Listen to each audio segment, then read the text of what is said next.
आज हम करेंगे कि continuous probability distribution.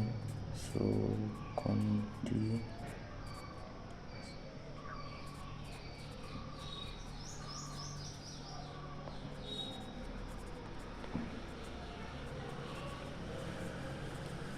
Continuous probability distribution आज हम डिस्क्राइब करेंगे। तो पहले हम देखते हैं कि 1 मिनट टाइम दीजिए, आपसे 1 मिनट ले लेता हूँ।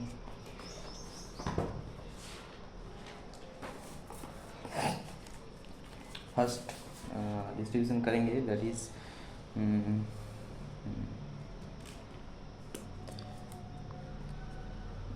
Is uniform distribution.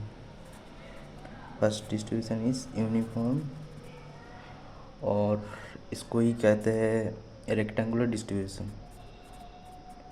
Rectangular distribution. तो इस डिस्ट्रीब्यूशन के बारे में हम बोलते हैं कि सपोज इस डिस्ट्रीब्यूशन का फंक्शन है, इसको हम एफ ऑफ एक्स से डिनोट करते हैं, probability continuous probability distribution function को। तो F of x is equals to 1 divide by B minus A. This is the uniform और rectangular distribution where B and A का रेंज है X values between A to B. And इस distribution का mean होगा A plus B by two, इसका variance होगा B minus A तर whole square by 12। And इसका moment generating function will be, moment generating function मतलब M X T will be, that is called expectation of E to the power T X. It will be होगा E to the power B T minus E to the power A T, E to the power B T minus E to the power A T divided by T into B minus A. This is the moment generating function of the uniform distribution. So और एक चीज़ है कि ये तो moment generating function of uniform और rectangular distribution है। तो यहाँ से हम मीन और मीडियन, मीन और वेरिएंस कैलकुलेट कर सकते हैं डेरिवेटिव करके, और कैलकुलस के मदद से हम मीन और वेरिएंस कैलकुलेट कर सकते हैं। μ1 प्राइम μ2 प्राइम मिल जाएगा। और क्या क्यूमुलेटिव, एक चीज़ पता ना था कि क्यूमुलेटिव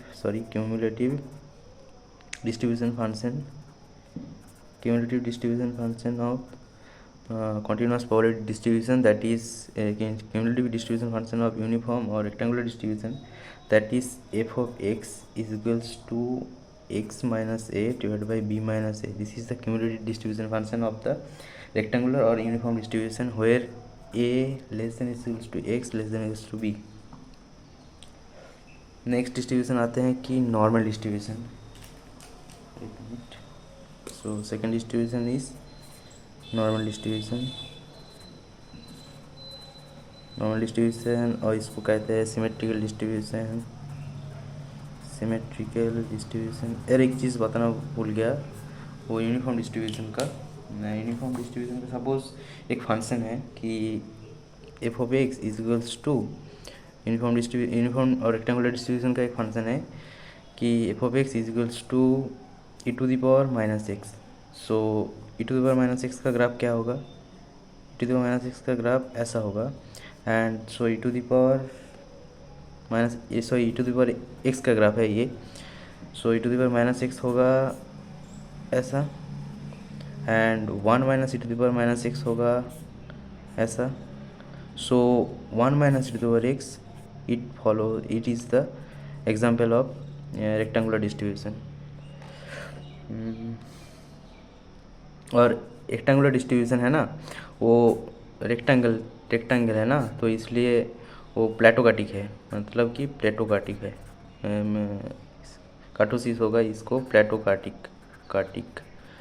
डिस्ट्रीब्यूशन। प्लेटोकाटिक मैंने बताया था कि ये है सिमेट्रिकल, ये प्लेटोकाटिक, एंड ये लेप्टोकाटिक, सिमेट्रिक, एंड ये प्लेटोकाटिक। तो प्लेटोकाटिक डिस्ट्रीब्यूशन का प्लेटोकाटिक होगा। तो अब देखते हैं कि नॉर्मल डिस्ट्रीब्यूशन क्या है।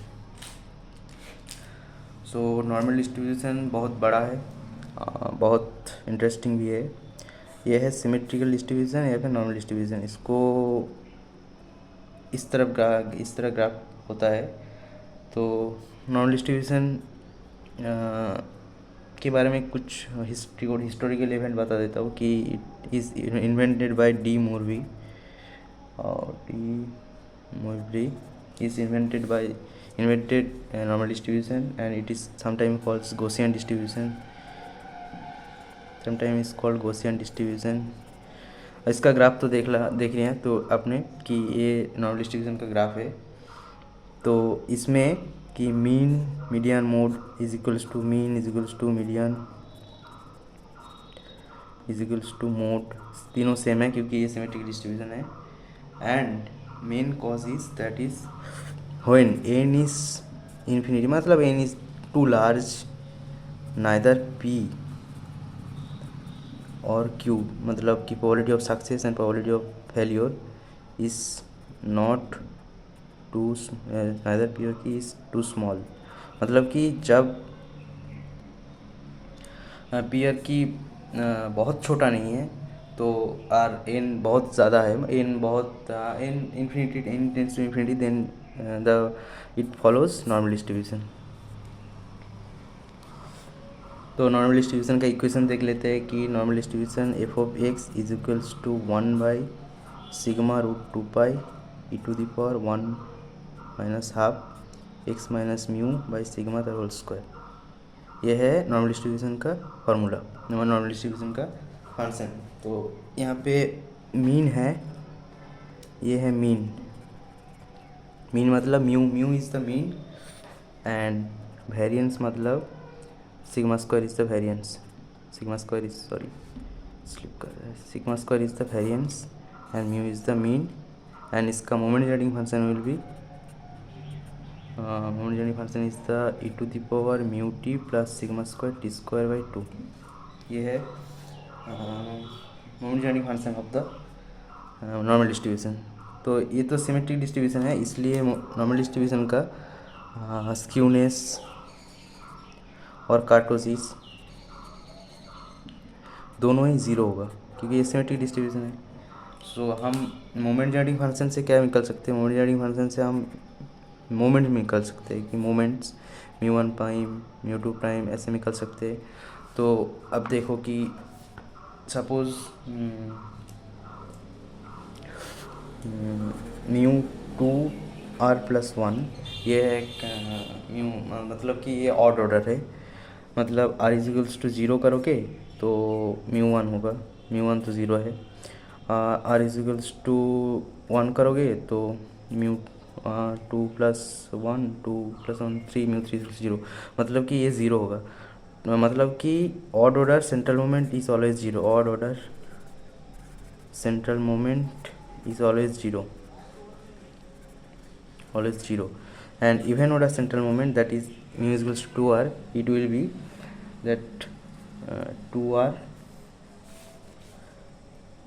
1 into σ²r। ऐसे हम μ2 निकाल सकते हैं, r = suppose 1, so r = 1 मतलब μ2 = 2 into 1 - 2 sigma, so μ2 = σ², सो μ2 मतलब वेरिएंस σ² पता चल गया। So it is the moments of the normal distribution. And graph, थोड़ा ग्राफ डिस्क्राइब कर देता हूँ कि सपोज़ ये तो ग्राफ है ना, अलग कलर लेता हूँ। Suppose it is the graph, so it is normal distribution and it is the mu plus sigma mu minus sigma mu minus 2 sigma and mu minus 3 sigma mu plus 2 sigma, इधर mu plus 3 sigma, ये mu plus 3 sigma है। तो total area under normal curve is 1, total area is 1, and इसको हम जब standard normal करते हैं तब क्या करते हैं कि म्यू = 0 कर देते हैं। तब ये क्या होगा, 1 होगा, ये 1 होगा, 2 होगा, 3 होगा, -1 -2 -3, मतलब कि standard normal, in case of standard normal distribution standard normal distribution के in case of mu equals to 0 and sigma square equals to 1 कर देंगे तो स्टैंडर्ड नॉर्मल फार्मूला होगा, ये जेड से डिनोट करते हैं तो वही फार्मूला होगा 1/√2 पाई e⁻² by 2. So in that case mean will be mu is equals to 0 and variance will be 1 and moment journey function will be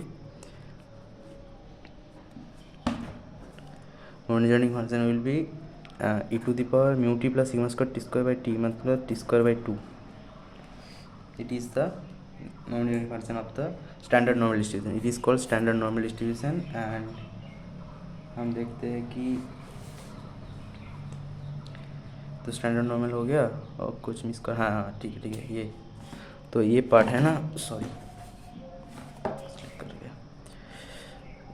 ये म्यू 1 से 1 तक वैल्यू रेंज, ये इसका वैल्यू, इसका प्रोबेबिलिटी का रेंज है, मतलब ये जब ए हो मैंने इसका let A is the area of the this curve, so A will be 0.6826, मतलब कि probability of this area will be 0, probability of -1 less than equals to Z less than equals to 1 तक का वैल्यू होगा 0.6826.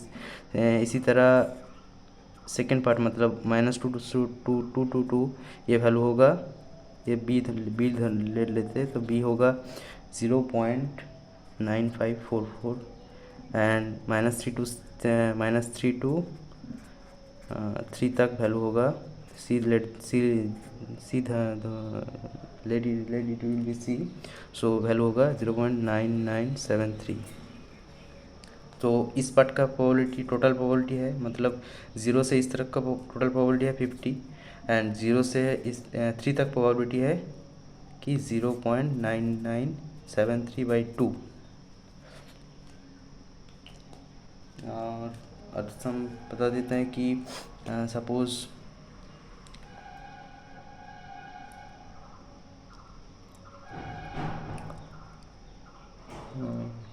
क्या बताऊँ, suppose mean deviation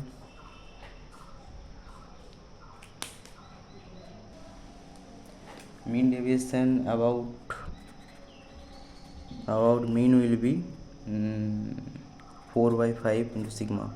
इसको exactly ये नहीं है, √2/π इंटू सिग्मा है, तो इसको ऐसे ही लिखते हैं 4/5 इंटू सिग्मा. वेरिएंस तो पता है सिग्मा, और वेरिएंस इज सिग्मा स्क्वायर, तो standard deviation will be sigma and mean deviation is 4/5 sigma and quartile deviation मतलब Q3 - Q1/2 ये होगा 2/3 into sigma. So ratio of quartile deviation is to mean deviation is to standard deviation will be 2/3 is to 4/5 is to 1, so होगा 10 is to 12 is to 15.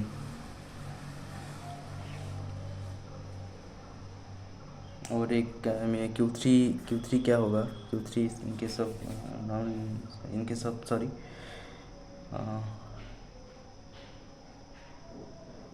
of Q3 होगा mu plus 0.6745 and Q1 होगा mu minus 0.6745. और एक चीज़ बता देता हूँ, suppose in normal distribution 50% का probability है, टोटल 50% का प्रोबेबिलिटी होगा 0.4567 एंड 95% का प्रोबेबिलिटी होगा 1.96 एंड 99% प्रोबेबिलिटी होगा 2.58.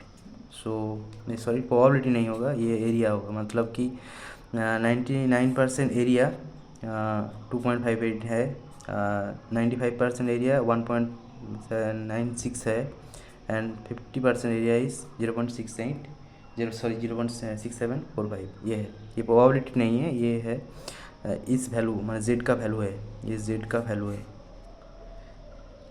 डिफरेंट जेड का वैल्यू है. पॉइजन हमने देखा था कि पहले बार क्लास में जब पॉइजन पोजीशन जब लैम्डा जब इन्फिनिटी हो जाता है तो ये नॉर्मल डिस्ट्रीब्यूशन फॉलो करता है, नॉर्मल डिस्ट्रीब्यूशन फॉलो करता है। तो और एक थ्योरी है कि बार्स्टेन थ्योरम, दैट इज सपोज बार्स्टेन theorem that is called, that is suppose x, y independent है, u is equals to x plus y let and v is equals to x minus y, then this will be independent, मतलब कि u and v are independent, then x y u v all follows normal distribution, and additive property है वे normal distribution का, क्योंकि x1 plus x2 and x2 are independent normal variate, then x1 plus x2 follows normal distribution, μ1 plus μ2 sigma 1 square plus sigma 2 square, मतलब कि μ1 इसका mean है, μ2 इसका mean है, वेरिएंस इसका है, वेरिएंस 2 मैंने μ2 स्क्वायर इसका है, तो टोटल ये फॉलो करता है नॉर्मल डिस्ट्रीब्यूशन, ये फॉलो करेगा। x1 माइनस x2 भी सेम नॉर्मल डिस्ट्रीब्यूशन फॉलो करेगा, नॉर्मल डिस्ट्रीब्यूशन फॉलो करेगा μ1 minus μ2 sigma 1 square plus sigma 2 square, ये ध्यान रखना है कि यहाँ पे प्लस होगा। तो ये नॉर्मल डिस्ट्रीब्यूशन। और एक चीज़ बताना भूल गया कि एक नॉर्मल डिस्ट्रीब्यूशन, सपोज ये नॉर्मल डिस्ट्रीब्यूशन है ना, तो यहाँ पे z इक्वल्स टू 0 होता है और यहाँ पे म्यू होता है वैल्यू, तो स्टैंडर्ड नॉर्मल डिस्ट्रीब्यूशन में ये z इक्वल्स टू 0 होता है, और नॉर्मल मतलब कि नॉर्मल डिस्ट्रीब्यूशन में ये म्यू होता है। तो इन्फ्लेक्शन पॉइंट में मतलब कि चेंज ऑफ स्लोप कब होता है, इस पॉइंट पे चेंज ऑफ स्लोप होगा, मतलब कि mu plus sigma and mu minus sigma, this is the 2 points where the inflection, this is the 2 inflection points, मतलब a and b is both a and a points are inflection points, मतलब इस point पे change of origin होगा, change of slope होगा। और एक चीज़ है कि सपोज बोलते कि sum of square of independent normal variate, pendent spelling that it's not matter, sum of square of independent normal variate follows chi square distribution हम बाद में पढ़ेंगे, तो काई स्क्वायर डिस्ट्रीब्यूशन हम बाद में पढ़ेंगे, तो बाद में देखेंगे, फिर से हम आएंगे काई स्क्वायर डिस्ट्रीब्यूशन पे। इसके बाद नेक्स्ट आता है कि log normal distribution. Log normal तो एक ही है, तो suppose X follows normal distribution mu comma sigma square, then y is function of e to the power x, then इसका क्या करेंगे, इसका लॉग ले लेंगे, log y is equals to e to the power log x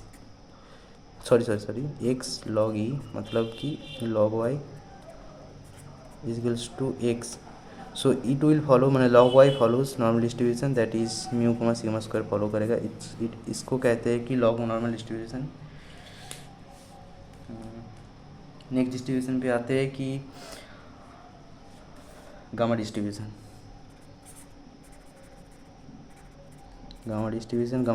के ऐसे denote करते हैं। तो गामा डिस्ट्रीब्यूशन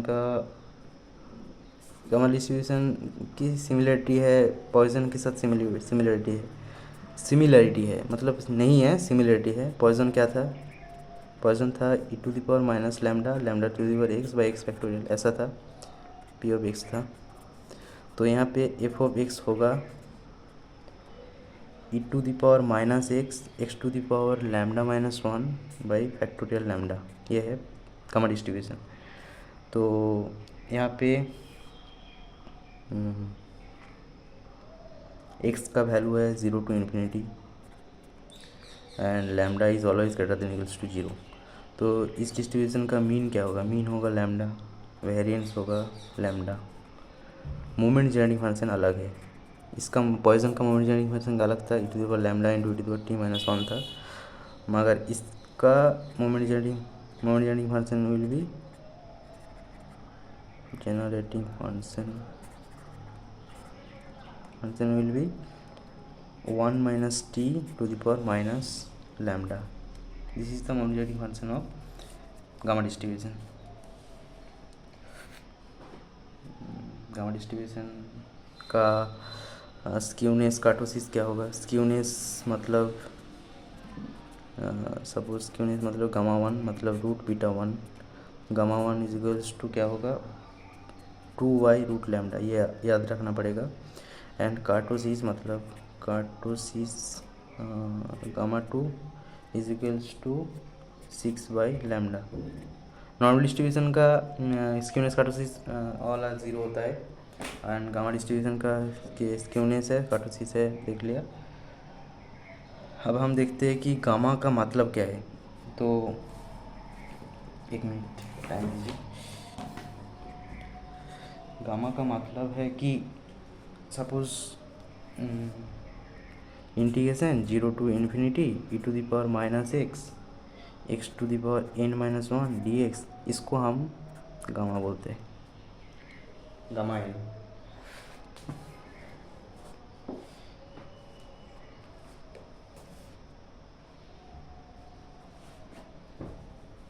इसको गामा इन बोलते हैं। और एक चीज़ याद रखना कि gamma half this is the root pi होता है, ये याद रखना। उसके बाद सपोज गामा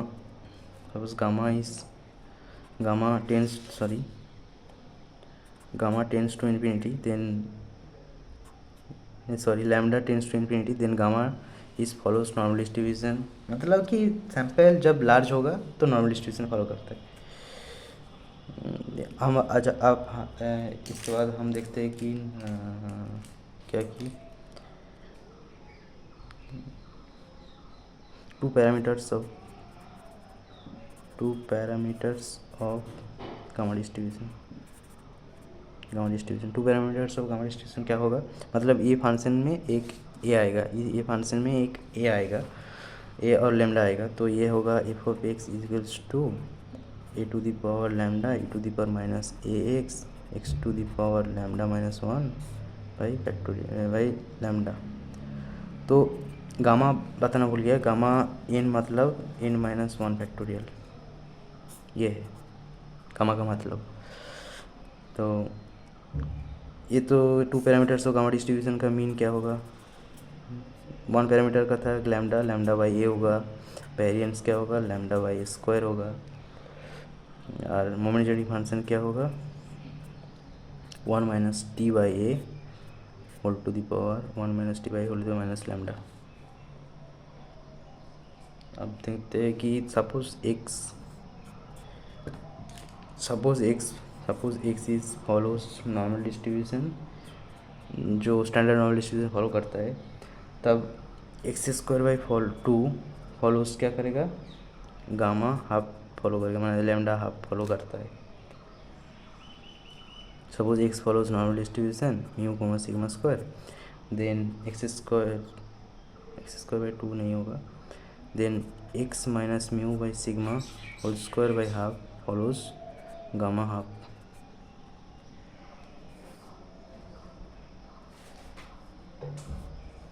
इसके बाद गामा हो गया, तो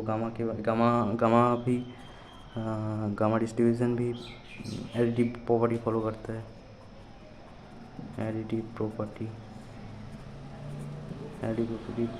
फॉलो करता है। हमको ये देखना है कि ये तो क्विक डिवीजन है इसलिए जल्दी कर रहे हैं। तो gamma distribution additive property follow करता है। एडिटिव प्रॉपर्टी क्या है कि suppose x1 x2 x3 are independent, then mx1 plus x2 plus x3 dot xn, मतलब x1 x2 x3 इंडिपेंडेंट होगा तो moment generating function of this will be multiply हो जाएगा।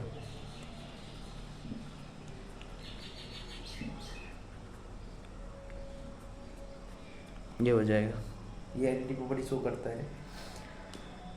नेक्स्ट डिस्ट्रीब्यूशन पे आते हैं, that is called beta distribution. Beta distribution मतलब ये 4th नंबर है, beta distribution. Beta first kind भी बोल सकते हैं, बीटा फर्स्ट काइंड। तो बीटा डिस्ट्रीब्यूशन क्या है कि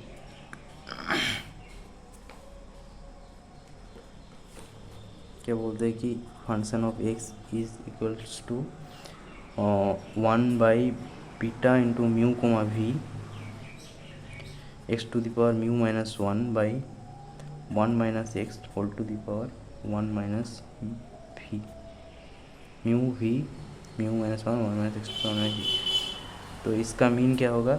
मीन होगा mu by mu plus V and variance होगा, वेरिएंस थोड़ा बड़ा है, mu V into mu plus V the whole square into mu plus V plus 1, ये होगा वेरिएंस। मोमेंट जेनी फंक्शन इतना इम्पोर्टेंट नहीं है। तो 4th का और बीटा डिस्ट्रीब्यूशन ऑफ ये बीटा है ना, बीटा का मतलब क्या है वो बाद में बताता हूँ। Beta distribution of second kind first देख लेते हैं। 1 by beta mu comma V X to the power mu minus 1 same है, ये सेम है, इस तक सेम है। इसके बाद 1 plus x whole to the power mu plus v. इसका मीन क्या होगा? मीन होगा mu by v minus 1, variance होगा mu into mu plus we minus 1 divided by v minus 1 the whole square into v minus 2, ये variance होगा beta distribution of second kind. ये है second kind. तो beta का मतलब क्या है? बीटा का मतलब देखते हैं कि beta suppose beta mu comma V है, तो mu comma V gamma mu gamma V divided by gamma mu plus gamma V, sorry V होगा ये वी, ये और एक चीज़ बताना है कि beta suppose beta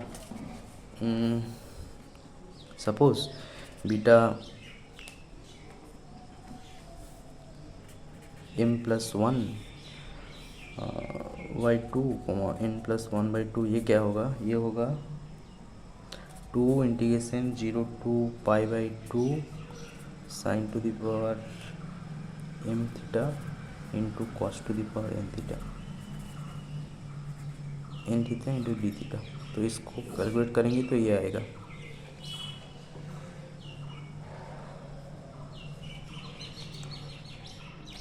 suppose beta distribution है ना, बीटा डिस्ट्रीब्यूशन जब बीटा डिस्ट्रीब्यूशन का जब म्यू इजिकल्स टू 1 हो जाएगा एंड वी इजिकल्स टू 1 होगा, तो ये यूनिफॉर्म डिस्ट्रीब्यूशन फॉलो करता है, यूनिफॉर्म डिस्ट्रीब्यूशन फॉलो करता है। एंड बीटा डिस्ट्रीब्यूशन का मोड क्या है? Beta distribution of first kind, इसका मोड इम्पोर्टेंट है। जो मोड है mu minus 1 by V sorry mu plus we minus 2, ये होगा beta distribution of first kind mode when mu is greater than equals to 1 and V always should be greater than equals to 1। This is the mode of beta distribution of first kind. इसके बाद कुछ relation है, जैसे कि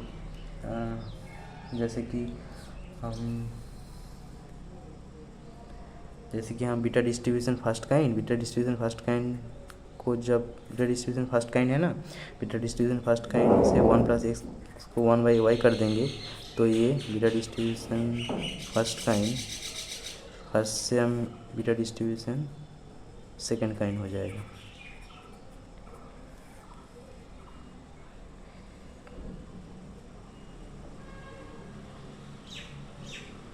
sorry mistake हुआ। Beta distribution second kind से beta distribution first kind करने के लिए 1 plus X equals to 1 plus X equals to 1 by Y होगा, तो करना पड़ेगा बीटा डिस्ट्रीब्यूशन सेकेंड काइंड से बीटा डिस्ट्रीब्यूशन फर्स्ट काइंड में आने के लिए। अब क्या है, suppose gamma distribution, independent gamma distribution suppose x1 independent gamma distribution, in x1 is independent gamma distribution, x2 is independent gamma distribution. So x1 by x2 follows beta 2, मतलब beta distribution of second kind follow करता है.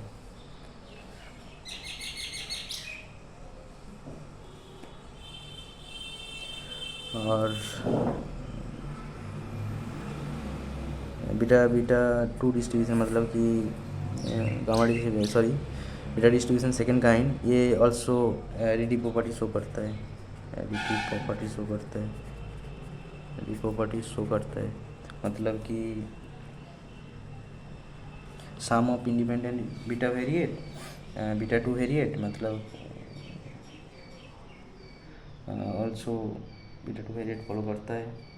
इसके बाद आते हैं कि suppose x follows beta 1 mu v and y follows gamma mu v. Gamma ये follow करता है एंड बीटा ये फॉलो करता है. मैं x follows beta 1 and y follows gamma मतलब वो जो गामा था ना, इसको ही हम गामा एस डिस्ट्रीब्यूशन ऐसे लिखते हैं. तो एक्स वाई क्या फॉलो करेगा, एक्स वाई फॉलो करेगा गामा म्यू v, ये फॉलो करता है.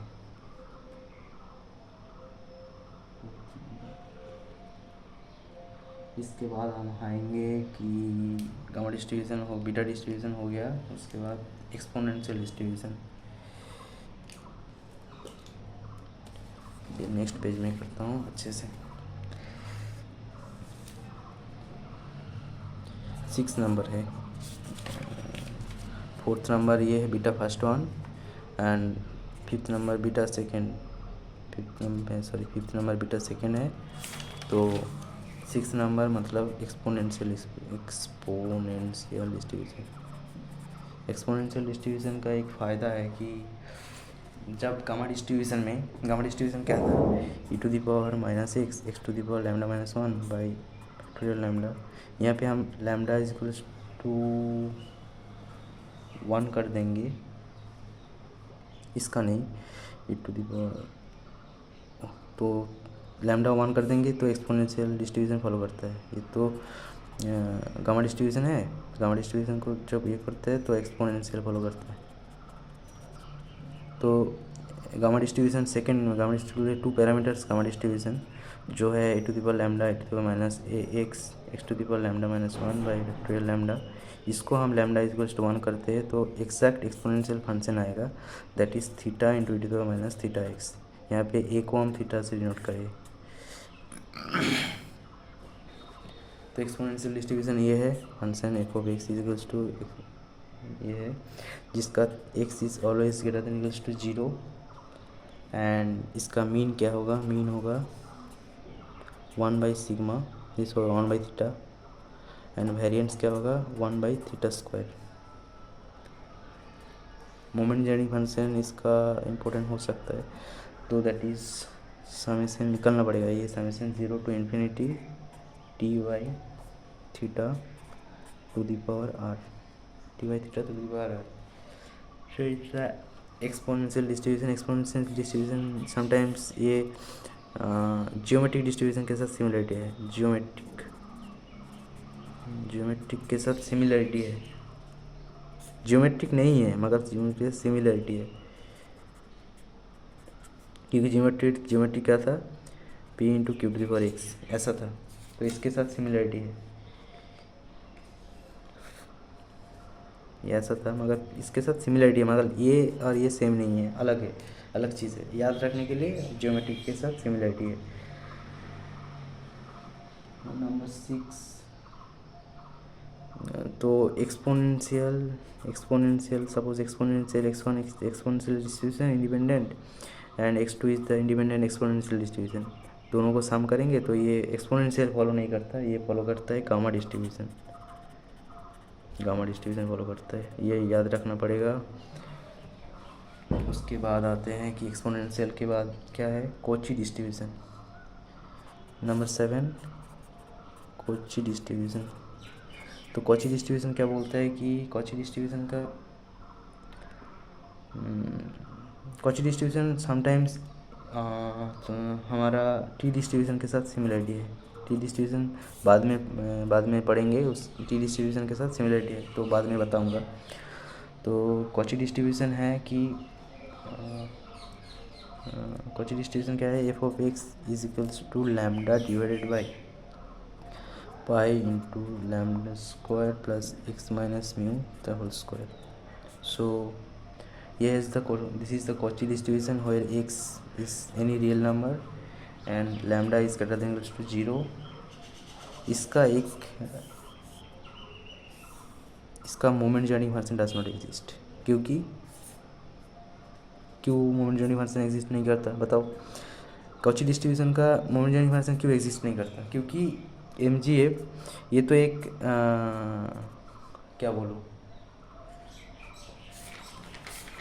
ये तो एक डिस्क्रीट सीरीज़ है ना, मतलब कि ये एक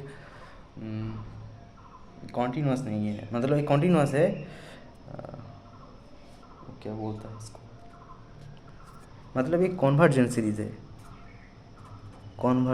है, इसलिए इसका मोमेंट जर्निंग फंक्शन नहीं होता। तो मोमेंट जर्निंग फंक्शन नहीं होगा तो मीन भी नहीं होगा, वेरिएंस भी नहीं होगा।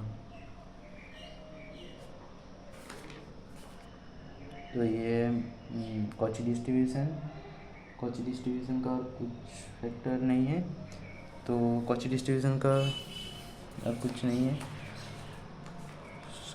Suppose X follows Cauchy distribution, standard Cauchy distribution, some properties लिख लो। तो X square follows beta 2 follow करेगा, जो हाफ फॉलो करेगा, म्यू हाफ, वी हाफ, और x, y follows normal distribution, independent normal distribution, then x by y follows standard Cauchy distribution. ये एक property है, याद रखना। 6 नंबर में क्या किया था, एक्सपोनेंशियल किया था ना। तो एक्सपोनेंशियल में मैं एक पॉइंट बोलना भूल गया। एक्सपोनेंशियल में सपोज इसमें मीन क्या है, मीन है 1 बाई लैम्डा, वेरिएंस है 1 by sigma square. So mean is 1 by lambda, variance is 1 by sigma square. तो मतलब कि mean variance is depend on theta. So mean variance से ज़्यादा होगा या फिर लेस देन होगा या फिर इक्वल होगा, it all depends on theta का क्या वैल्यू होगा इसके ऊपर, less than, greater than, equal to depend करता है। एक्सपोनेंशियल डिस्ट्रीब्यूशन को लैक्स मेमोरी प्रॉपर्टी बोलते हैं, लैक्स मेमोरी भी बोलता है, इसको लैक्स मेमोरी भी बोलता है। तो आज तक इतना ही, थैंक यू वेरी मच।